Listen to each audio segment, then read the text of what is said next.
I mean, good to see y'all. Very exciting time right now to get ready for spring ball. I love spring ball. I really do. I think it's a chance to really evaluate some guys and see the developments they've made, but see some of the young guys and see the steps they may now. They're starting to get mature enough to get in the hunt and see if they can develop into where you want to put them. And you can experiment a lot in the spring and move guys around and find out who their playmakers are and who has the ability to learn and be versatile and do a lot of things for your team. And spring is a fun time. And I think our kids have had a terrific offseason. Been very pleased with their effort and their attitude, especially. Again, working very hard, doing things we asked them to do. And I think to see how it pays off in the spring. But I think we have a chance, for the most part, to have the most depth we've had in a while. Still got some guys out, doing, we'll go over those later for spring that we'll miss. Mainly a lot of upperclassmen just finishing off surgeries who will be fine. Nobody that will be extended, into the fall or anything like that. But there'll be a few out. But most of the young guys will be ready to play, and looking forward to see how they can jump up and compete and provide not only competition for starting jobs, but provide quality depth when you can, have injuries and put guys in and replace. Because that's always the key, no matter what you say. I mean, you got to have guys that can come in and play and. Injuries happen in all sports. I mean, just looking at the basketball thing, you see guys getting banged up in that tournament. And having quality backups is critical, and I think that's the key. That's when you become a program, when you can put guys in and that are behind you, and I think we're getting to that status now. And looking forward to it. Questions? Coach, you said after the bowl game that you already knew what your motto would be for this season, and it was details. What are the types of details you're looking for from your team? Well, I think, we talk fundamentals and details. Alignment, assignment, technique. When you get down to it, where do I align? Are my splits right? Are my feet right? Are my angles right? My assignment. What am I actually going to do? Now, how well am I going to do it? And I think that's the key. The details, the secret's in the details. It's not in scheme. The good teams I've ever been on, people knew what you're going to do when you go. I don't care. There's no secrets out there in ball. Whether people think it's some mastery. We know what they're going to do, and they usually know what we're going to do to an extent. It's how well you do it and how well you execute it. And that's the key, and I think that comes with maturity. I think that comes with understanding, where you understand that details are the key. The kids think that it's always athletic ability. You know what I mean? They all want to rely on that athleticism. That's what got them here. But the guys who understand they have to be technicians at their particular job. The best technicians in the business, those are the guys that have great careers, and that's what we're concentrating on. And just how difficult is it to teach those types of things in a regular season environment when you got so much game planning? Well, that's a good point. You need to develop those habits now so they carry over in the fall, that you constantly do it. But I think that comes a lot with experience too. Experience and age and some maturity and also the knowledge of what you're doing that much better. That's just like when you guys write. The better you've done it over the years, the more little things you don't make those kind of same mistakes you did. Go back and look at an article you may have did 10 years ago or 4 years ago when you were a writer and you first got into it, whatever it was, you seem to get better at it. You know what I'm saying? And I think time and experience has a lot to do with that too. You talk about maturity, so many leaders come back on defense, and many schools lose those type players to the NFL. You feel fortunate to have so many guys like that coming back? Yeah, I think it's good. I think they make good decisions. I really do. I mean, hopefully they can up their stock and put them in a better position. I think this team here has probably as good leadership as we've had since we've been here as a senior class. I'm really excited about with EJ and Chris Thompson on offense, Lonnie Pryor, Rodney Smith has done a terrific job being leader in off-season. Of course, you got Brandon Jenkins, and then you got even Vince. Greg Reed's done a phenomenal job in the off-season right now doing. Everett Dawkins, Ant McLeod has really emerged into a leader. A lot of those guys, and then some of your younger guys, along with Telvin, those guys in that junior class have jumped out there too. So this team has some leaders, and we're blessed to have them. Coach, when you talk about establishing depth, is there any positions that you're going to be really interested in this spring, just to see what happens? All of them. I mean, we really are. I think offensive line. Providing that grip there. I think running back. I think tailback. Getting guys back healthy that are going to play and get in that mix. I think corner is one. I think you got two experienced corners, but behind that you got guys that haven't played a lot of ball. And I think corners are a very critical one for us to be able to provide depth at. I really like where we're at safety-wise. I've been, in our off-season. Of course, Terrence Brooks has had a phenomenal off-season. Carlos Williams had a very good off-season. And Tyler Hunter. Well, Tyler Hunter jumping off. Tyler Hunter's an exceptional athlete, big-time athlete. I mean, as good as him, I mean, one of the top ones we got. So I think all those guys there will provide a lot of help there. And then, you know, I think, again, tight end. I think with moving, you know, Nick O'Leary there doing well, Will Ty producing, and Dan Hicks' his ability to make that transition. I think it'll be a great transition there. I think, and then of course back in your quarterbacks. I mean, I think Clint can continue to progress, and can Jacob jump up there and battle him and push there too. So there's a lot of them, and I think linebacker. You know, you're replacing, getting the third linebacker and providing the depth that goes on there. I mean, they're everywhere. I mean, you say that, but it's every position. I joked with that, but it is, because you don't know where those injuries are going to come at. Like last year, they happened to be on offense. I mean, just like now. I mean, and I say that with Roy Wade would love to have a point guard. I mean, you get a guy like that experience. You don't know. You think you got that one guy that's Iron Man, and all of a sudden he gets banged. You got to have him across the board. You missed punter, Jimbo. Huh? Yeah, you missed punter. We'll get that. I think that'll be critical too. I think everything we're hearing, he's doing a great job, and we'll put him under fire a lot in the spring. You know what I mean? The good thing about our punter too is I think you have so many good athletic people covering. You know what I mean? I said sometimes you put more pressure on a punter when you don't have great cover guys. You know what I mean? Where you can be directional kicking and doing those kind of things. When you have the kind of people to cover that we do, I think it takes pressure off a punter. You know what I mean? I've even had great punters. You don't have great cover guys, and it's been a problem. And I think that'll be a good benefit for him. But the battle of punter, I think will be really good too. You often said last year that Sean was as valuable as anybody. Yeah, he was, and it proved out to be right. Yes, and you know, and hopefully kicking wise, we'll be able to take that next step and just become Dusky, becoming that perfect guy. You know what I mean? And that's what he's got to shoot for. I mean, and Carson Beatty and Kidd and those guys battling at that punting position. You mentioned EJ, the bowl game was big for him, especially late. What kind of jump do you want to see him make, kind of building off that, and then all the reps that he had last year? Well, I think the maturity of going in and totally handling the team and knowing the total confidence. But I think the thing, we got to play well around. The thing that you shook him when you think about him last year, not only his injuries, but when again, I go back, he lost his best receiver before the year started. 2 top tailbacks were out for the year. He lost 4 of his top 8 offensive linemen. I mean, he played with a different group of guys, and we had to change constantly. I think being consistent around him is going to allow him to perform that much better. And then he has to take the steps of reads and progressions and, being able to get off one of the 3rd and 4th guys at time and get through that progression and not be as antsy at times. But that comes when you're not playing with the same group of guys every week. It's hard to establish that. Is he good to go, full go now? Oh, yeah. He'll practice. He'll practice. He's been running out there, and he'll go in the spring, and he should be good. I think, EJ will be fine. Just look through the list. Sorry. No, go ahead. You also mentioned offensive line earlier. Do you have a feel at all for how that's going to shake out, or is that a wide open competition? It's a wide open competition, but I feel as good about that as I mean, the one thing that we struggled with last year with that and having to play all these young guys is I think going to really benefit us now. I mean, you say that what hurt us last year will be maybe one of the best things that happened to us now moving forward, because you had to play those guys. And the off seasons they've had, I mean, as you go through it, I mean, right here, Reuben Carter had a good one, Trey Pettis had a good one, Austin Barron's having a lot. He's 295 pounds now, doing great.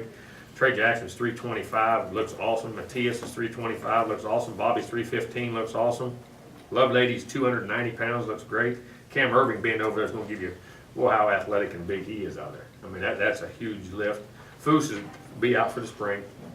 Of course, Menelick's not here. Henry getting back in shape. He's a little heavy right now. Stork he's 313 and looks better than he's ever looked. I mean, he's really doing well. Faircloth will be out. Glauzo is extremely athletic, 325, and can move. And then Farron Crew he won't be live in drills. He'll do a lot of the individual and his team because he's coming off that surgery, but he's way ahead of progress where he's at. So, you got some depth there. So, feeling good there. But injury-wise, as I say, I'll go through him. EJ will be back. He'll be fine.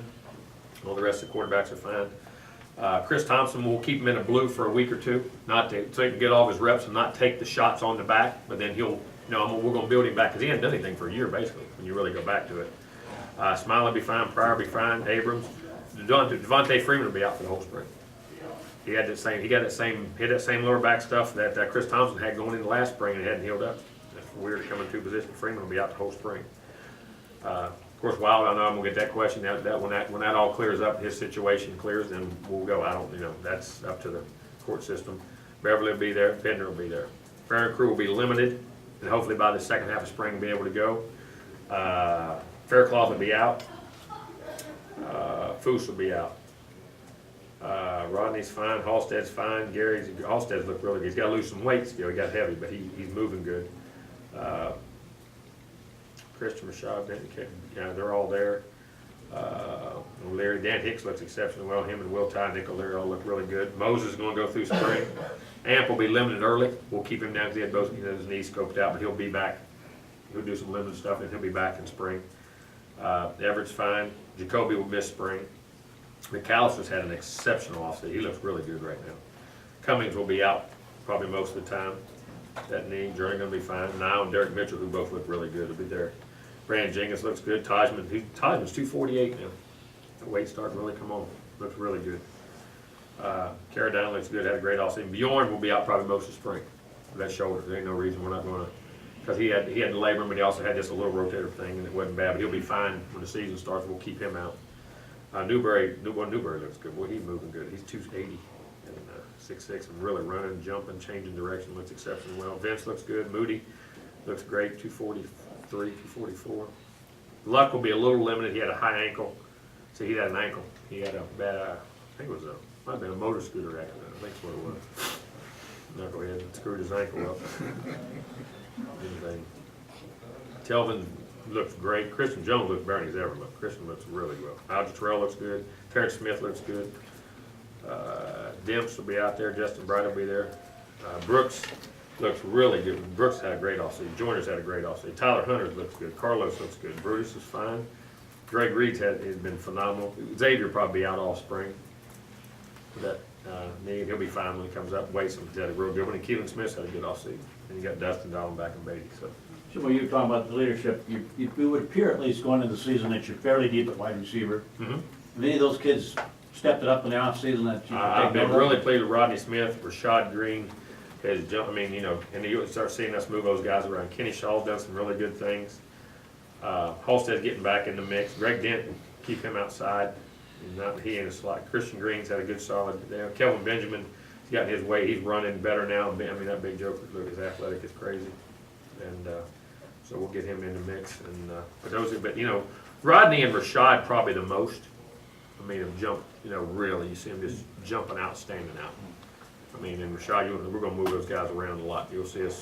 They ain't going to get stuck in one position. They got to learn multiples. That way, you can feature what they do and move guys around to touch the ball. And looking forward to doing a lot of that. You keep Carlos at safety? Huh? You keeping Carlos at safety? Mm-hmm.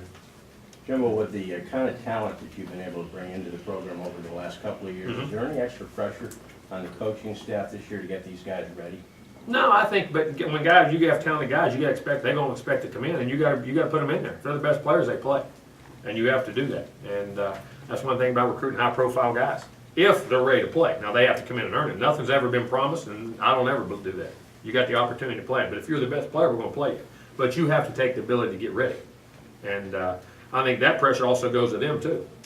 How do they prepare and how do they understand? Are they willing to just rely on ability? Or are they willing to prepare and understand what's expected of you at this level and how the focus and concentration at this level has to be? And I think that's something that those guys all learn. And I'll say this, don't judge a guy because he doesn't play as a freshman. Sometimes even a sophomore. I mean, dadgum. I mean, you know, give these guys, I mean, some of them will. Some will. And some positions are easier to do it at than they are at other positions. Let them grow. And they all, it's not where you start the race, it's where you finish. Jimbo, can you bring us up to date on Jacob Croker's progress and what kind of opportunity he'll have to compete for that number? Oh, he'll be battling for number 2. He's definitely going to do that. Him and Clint. I like Clint. Clint's put on some weight and done well. Moves good, throwing the ball really well. Of course, I haven't seen that, but the kids have said it. They say they go out and throw on their own. They say he's throwing the ball well. Coker looks he's running good. He's 230 pounds, 6'4", 6'4 1/4. Moving around, running, throwing. He's going to compete. He'll definitely be out there and be ready to go. I mean, I'm anxious to have 3 really quality guys at that position. So, and I think Clint's had a terrific offseason. I've been very pleased with his leadership and his quickness and what he's done too. So, what's his weight up to now? Do you know? I would say he's 180, 185, somewhere in that range, right in there. You know, it's up a bunch. I mean, again, he's a lot bigger. I mean, people don't realize how low he was last year, and with what he had, and he's came back a long way. His body's strong, exceptionally strong for that. But I mean, Coker's still 230. I mean, there's still Coker's a big guy too, but that has nothing to do with Clint. Clint's plenty big enough, strong enough to do everything. You had such high expectations last season, so many young players, expectations this program hasn't had in a while. Can you learn from that? Can you benefit I from think that? you learn from everything. I really do. I think you learn from everything. And I think what you gotta go back and then you realize, why did things happen? See, that's the thing as a coach you have to look at. I mean, you know, and I understand as a fan, as a thing, you wanna look at what the results were, which is ultimately what you really become. But you have to understand why those things happen and where we're at. But we hopefully will learn from that, and we have to learn that we have to make it happen. It's not gonna happen. And that, you know, everybody claims to be your friend ain't always your friend. I mean, you gotta go out there and you gotta take control of what you do. And I think it's a valuable lesson. Because the thing about sports is, nothing's ever given to you. That's why it's not entertainment. Everybody says it's not entertainment, it's competition. Entertainment's predetermined what happens. Competition is. And I think kids have to understand that. Every time you walk between those white lines, every time there's a game, you gotta go earn what you get. And hopefully we've learned that. And we have to keep a very tight circle among us and depend on each other and understand that we're a family. Coach, you talked about Rashad Green. If you could just talk about your plans for him next year and his progression and stuff I like don't that. know if he got enough. He better be in shape. Because I'm gonna tell you this, you talk about a guy who comes to work every day, who's a leader. See, everybody talks about great players. Great players, to me, affect guys on their team. That's when you're a great player, in a positive way, not in a negative way. You can be the most talented guy in the world and go score 10 touchdowns, but if you don't affect the other guys on your team, that's not a great player to me. Great players affect the team. That's why it's such a team game. That guy affects as your leader. He's a 3.9 student. He works as hard as anybody out there in the off season. He's brilliant, can pick up and move and play multiple positions. Phenomenally talented. I mean, I could sit there and go on and on about it. I mean, the guy is just an exceptional young man. And we're going to use him in a lot of different ways. Does that include running back? Or? All right, he will put his hands around that football. He's got to get his touches. And that's something I think we got to do a better job identifying too. Who touches the ball? You don't touch it just because you're at that position. You touch it because you deserve it. And now, but it takes time for guys to be able to learn. And only certain guys you can move like that. Certain guys, the ability to process information and learn all that can be tough. There's only certain guys that have that special ability. And I think he's definitely one of You them. say 3.9, isn't he a pre-nursing student? That is, I want to say that's right. Yes, but he's a 3. No, he's a real good student, great student. I mean, he's a sharp cat. He's the real deal, man. He's the whole package. Coach, Coach, I don't know if it was, go ahead. Given the running back situation, will Pender get a lot of? Oh, he's gonna get a ton of touches. I'm excited. And you know, you see Pender in there, and you know Glauser, who has had a great offseason. But Pender, yes, he's gonna get plenty of touches, plenty of reps. You couldn't, for him, it couldn't have scripted out better to have a perfect opportunity to make an impact and jump out there. And I've been pleased with the way he's done. You see the athleticism. He's grown about 12 pounds since he's been here. I mean, you know, he's in the 190s now. And stronger, lifting, eating, doing everything, and I'm really anxious to see him. is he about the same place Devontae was when he came in a year ago? I mean, are they similar in any ways? Or? Yeah, probably similar. Probably similar. That would be, you know, good. He's got a lot of ability. He's got a lot of top end speed and ability to hit big plays and catch the ball. And good player. I mean, see how he goes out there. But the good thing, if he gets through this spring, by the time fall comes, he's not overwhelmed. He's ready to start, maybe hopefully making those contributions. The opportunities there, though, that was Oh. there for Devontae because Chris was out, Jermaine was out. Exactly right. You got to have that. That's what good players do. You know, people who don't play or you're young, sometimes they don't pounce on opportunities. You know, sometimes opportunities come from people and they make them famous. Other guys don't take advantage of them. You know, you got to take advantage of opportunities when they're presented to you because you don't know when they're presented, whether you're young, old, whenever. Just be ready for them. But you know, I'm anxious to see Lonnie will play some tailback. We're going to get him down a little bit of weight and get him back to where I think he's much more effective when he's 218, 20 pounds. He's moving better and doing some of the things. We'll get him back in that weight. And I think Smiley's had a great offseason. You know, DeBrell really has. I mean, got his weight down and running and doing some things. So I'm going to see what he does back there. Coach, Coach, I don't know if anyone's asking about the new kick rules, but going to the 25-yard line and a touchback, I mean, we know you have great return men, but are we getting to the point where coaches are almost going to have to encourage guys to take a knee? No, I don't think you can play the game. I don't think you encourage anything. I mean, and I think you got to take advantage of how you kick it. Now you got to kick it higher or you got to kick it across. And I think for a guy like us, we could kick it out, but I don't want to give up those 5 yards. And then here's the other thing. You go, how many times we tackle you inside the 20? You know what I mean? We got to find a way to kick it maybe across field and pin them in the corner and get height and do different things to take advantage because we got terrific guys that can cover. Now we're 5 yards closer, so we'll be making that tackle about the 15. That's don't give them 25. Now, certain guys you don't want to touch, you don't want to take that chance, you kick it out. And I think Dustin can do that. But I think we got to find ways to enhance that 5 yards for us on kickoffs. And then on kickoff return, you know, if they got a great kicker and kick it out, ain't nothing you can do. Otherwise, we got to keep our returning game. No, they give you a chance. I mean, you have to have your gauges by which team you play, and how well they cover, how athletic they are, and how deep the ball is. But you get fast guys who, them NFL guys, some of them are taking it out 9 yards deep. I mean, you get a speed guy and you think you can get him. So we'll judge it, I think, game by game. But I think we got to make sure he can help us, I think, in field position. I think we're one of the teams with Dustin's ability to hit height and maybe kick it across, and our ability to cover gives you 5 extra yards to get close. You don't want to kick it out. Maybe we can get them inside that 10 or 15, not give them to the 25. People don't realize how big a difference that is as a play caller, calling plays from the 15 or 10 and calling from the 25. Yeah, that's a tremendous difference. Unless if you got a great quarterback, it doesn't matter. But if you ain't got a great quarterback, it makes a tremendous difference. Do you think that play is really as dangerous as the rule makers Yes, make it? there ain't no doubt. If you ever turn the film on and watch it, it is. And I'm gonna tell you, the best rule they changed was the one hop rule on the onside. Now that, you can still fair catch, even, it used to be if it was hitting the air. Now if it hits the ground, remember, it used to be it was wide open. Now that guy gets a chance to fair catch it too, because that's even more dangerous. You saw a couple like a Duke and a couple of them, when they one hop and that guy's trying to catch the ball, and them guys just take them out. There's no interference touch rule. That was as dangerous as anything. I think it was extremely dangerous. Your collisions on kickoffs, guys, you don't realize it, man. It's a lot of big bodies running down there colliding with people. It is, but that's part of it. We have to do it and make it safer. And I think that's the biggest one I'm happy about as much as anything is the onside rule, that you can actually hit it in the ground now and that guy can still fair catch it. So hopefully that'll take away from all those. You go back to the rolling, but that's a little safer than that one. That one's definitely dangerous. Jimbo, with you being the third-year head coach, most of the guys on the team now are your players you brought in. Do you approach spring practice any differently? No, I mean, we're going part of our junior, the last 3 classes. We still got 2 classes in there that, are a lot, not the whole time we had, but one class won't even be here. So you got to remember, you only had 2 classes that are here. Say the class we just recruited isn't here. So, those still aren't all our guys right there, but I love the guys we have. I mean, it's a tremendous group. You don't do it any different. They know what we stand for and what we're going to do. Hopefully we can just do it better. And hopefully we'll make changes as coaches and little things and knowing guys and being able to, like a guy like Rashad now that's older, and you can utilize and identify your playmakers more, identify your guys on defense you can do this with, that with, kicking game. You know your players better, hopefully as a staff, and put them in a better position to make plays.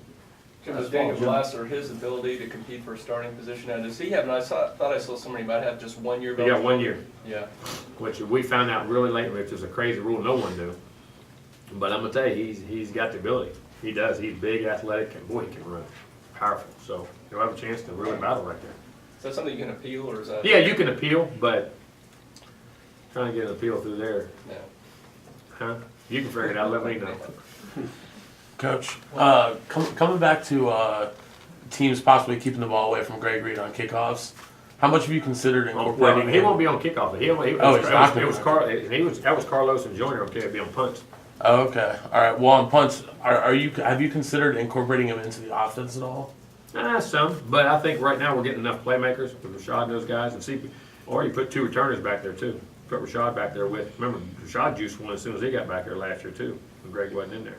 Took one back, but it could be something you could do. But I really think we got enough playmakers now on offense, and the role he's going to have on defense is even going to grow. And he's on the field on special teams. He's on the field as a return guy. That's a lot of plays now. That's a lot of plays. And then how much time does he have? How complicated can you really get with him on offense? I mean, when you really get down to it. At least maybe as a decoy, possibly. I don't know. I mean, we didn't. How many more decoys? No, I know. I mean, it's a possibility, but you go with Rashad and Rodney now, and I think Halstead and some of these young guys, I think we'll be all right.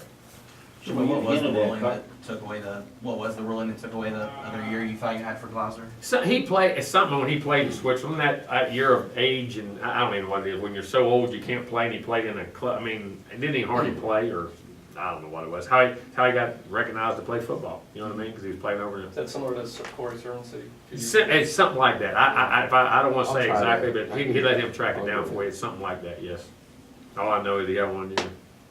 You hinted at the possibility last year, I think, of maybe moving Carlos. Is there a reason you're keeping him? Well, I think the emergence. I mean, I think if we get him back, and I think we got to identify who the other safety is, and he likes defense. He likes playing defense. I mean, I think he'd be super over there. I really do. But he likes playing defense. We'll give him. That's where you want to play. You don't want to remove guys unless they totally want to. Jimbo, you're gonna be disappointed in a way, I guess is the way to put it, if this team doesn't make the jump to the next level. You've had success at We'll wait and see. one level. Well, I mean, you're always disappointed if you don't. I think you always, your goal is to win them all. I mean, and wait and see if it doesn't happen, why it happened, or not. But I'm disappointed if we don't win them all the time. I promise you that. And I think we can. I really think we have a chance to be a very good football team. I think we have enough depth, and I think we have enough quality players. But we gotta find the tailbacks back, get them healthy, and identify some roles in there. But we got enough playmakers. Jimbo, Defensively, and how dominant can we be, and special teams. with Jeff probably limited luck in the first little beginning of spring practice, will Nick move into that Will starting spot Nope. to start out with? Christian Jones will. Christian Jones is gonna be the Will, Nick Moody's gonna be the Sam. So we're gonna start them out. What was the reasoning for that? So Nick's a great linebacker and athletic in space and can play out there like a secondary guy, and Christian's big and physical. He can play Will, Sam, or Mike, and him and Telvin, those guys. I mean, those guys are all good guys. And Nick's a heck of, you watch Nick when he comes down as a safety, he's a natural linebacker. He can do a lot of things. We would like to move him a year ago, we didn't feel good enough about the safety situation. You think that transition will be pretty easy for Nick? And Jeff, he'll be competing with him too. I don't mean now, we're disappointed with Jeff, but I think it's natural. 'Cause he come down and played a lot the year before, when we were in nickel and stuff, was very natural at it. And Christian's ability to be out there or inside, Kelvin, Vince, I mean, that whole group of guys, Kelvin, Vince, all those guys. And that's probably a better opportunity for him at the next level too, right? Well, I think he's actually running better now at 242 than he did at 225. It's his natural weight. It's naturally what he is. He recruited as a safety. That's why they all wanted him, and we couldn't move him because we didn't have enough depth. And then he got hurt, and of course, it all screwed up anyway. But he's a much better second level defender than he is back end defender. So that might be a more natural fit for Nick to move up, but you got some guys flipping sides. As coaches, how patient do you have to be when guys are? They play them all the time. See, we train them all. We've always trained them like that.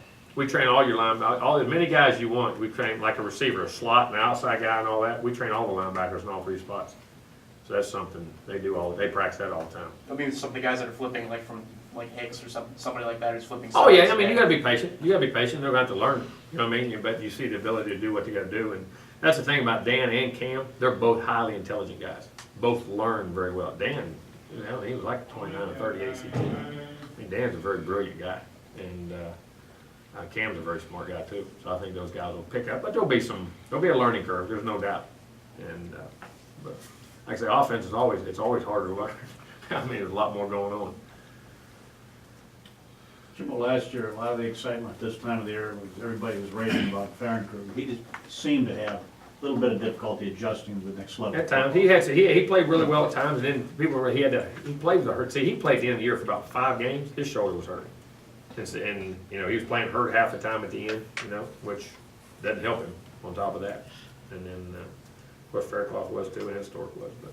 Think he's got a chance to be the player you thought he might be? Yeah, I still think he can be a very good player. I think, and he works. You talk about a hard worker, conscientious study. Every time you watch, he's up there trying to study film or look at film. I mean, constantly. I mean, he's a guy that just all the time just puts time in. And you want him to be successful. And I'm not saying he won't. I'm just talking about the other guys because of he'd be limited a little bit in spring, but he'll be battling in there. There ain't no doubt. He'll be guard. Yes, he'll be guard. Yeah. Who are some of the guys you're looking at, kind of fill that nickel role? I guess you're going to have to move Wason up with Xavier out for the spring. Wason will play the field behind Greg. It'll be Keelan will play in the boundary right there. Jared Brooks can be a nickel, but he's a great back-end guy. Tyler Hunter can do it, but he's a back-end guy. You may put Carlos, or you may put Greg Reed or one of them guys in there. You got guys that play with Greg. Greg's a great eye player too. You can put Greg in there and play one of the other corners, and you got some talented corners coming in. So that nickel and dime guys, we'll play them all in there. You'll play Terrence Brooks, you'll play Carlos, you'll play Tyler Hunter, you'll play Greg. You know what I mean? All those guys will get a chance in there looking at that and what they're trying to do, and they're trying to see where you're at. But I think that's like and dime, the other guy too. And you go into 6 DBs. So sometimes putting the corner in there is even better than safety, like Mike was. But you gotta have guys outside. We gotta find that guy outside to play out there too. But we'll play around with all those scenarios. Bunch of them. Tyler Hunter, you mentioned him earlier, is a freakish athlete. I mean, what stood out to you? What did you see that that maybe we didn't get to see on the off-season workouts? Shoot, he's a 4'4" guy or sub 4'4" guy. He's 200 pounds. He has tremendous flexibility, change of direction. He's physical, very instinctive, great ball skills. It's like Terrence Brooks. Terrence Brooks has great ball skills too now. I mean, can catch, play over the top. I mean, Tyler's got the ability to play corner, can play safety, can play nickel. Tyler can go play receiver in a heartbeat. And he's big enough if you want to be a running back. I mean, that guy's tremendously athletic. When he sticks his ankle hip flexion, phenomenal. Be able to stick and bang, one step and break and burst. He's strong. And just, he's instinctive. I think all that group right of guys, that whole group of him, Carlos is too. All those guys are extremely talented, big, athletic, and smart. You've singled out Reed, the intangibles he brings, and you talked about leaders on this team do things besides playing. What does he bring to this team despite all his athletic talents coming back? I'm gonna tell you what, right now, on the field, off the field, what he's doing, just the accountability he has right now, and his ability to push other players. Whether you say or not, people follow him. He has a charisma. People like him. They follow him, and because the way he practices so hard and competes so hard, sometimes it gets him in trouble. And what he's doing right now, he's learned. I think what they've seen him emerge from, the guy that was a highly recruited guy who was made all kind of plays, but then sometimes would lose, not discipline, but try to make too many plays. You know what I'm saying? They've seen him be disciplined. They've seen him mature. I think the kids respect it, but they still see that instinct and his love to play. I mean, they know. If you practice out there for 3 hours, him, Joyner, Telvin, a lot of those guys are like that, though. If you practice 3 hours and say that, in the old days, coaches used to get mad at us. That was terrible. We're going to do it all over. Now, you can't do that anymore. Those guys would be the happiest. They'd be like pigs in slop. They'd be the happiest guys in the world. They'd practice out there for 6, 8 hours. And I think people respect that. People respect guys who compete and play hard and bring it every day. And he's doing a lot of really good things. He really is. Sorry, I didn't hear your. Will James Wilder not play until his legal issues? Yes, yeah. I mean, he can't. I mean, until all the legal issues, he can't do any meetings, nothing. I mean, until those get resolved. You expect to have him at some point in the spring? Are you doing? I have no idea. I mean, that's the whatever they work out legal. I have no idea. Wish I did know. Good. Anything else? Good. Thank you, guys. Appreciate it.